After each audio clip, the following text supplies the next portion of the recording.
Hey guys, welcome back to Delph and today I will be showing you how to create a Spotify playlist and share a link.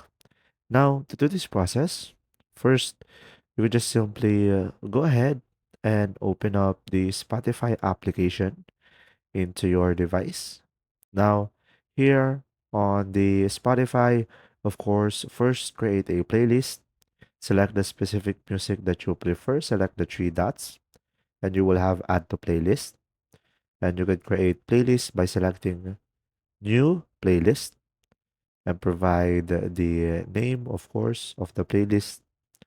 Tap on create, and now of course you can add as many songs as you can by just simply going to find another song, select the three dots, add to playlist, and you can redirect it to the playlist that you have. Now just simply go back to the playlist that you have to share it on the library.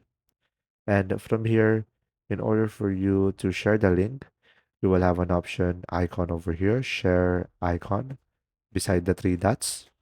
And from here, you will have the copy link icon. So go ahead and tap on a copy in order for you to have a share link. And now once you have copied it, you just simply paste it anywhere and send it to your friend. And when they tap on it, they should be able to see your Spotify playlist that you have created. If you found this video helpful, please like and subscribe. And if you have any questions, just simply go ahead and comment down below, and we will do our best to answer them all. And see you in the next video.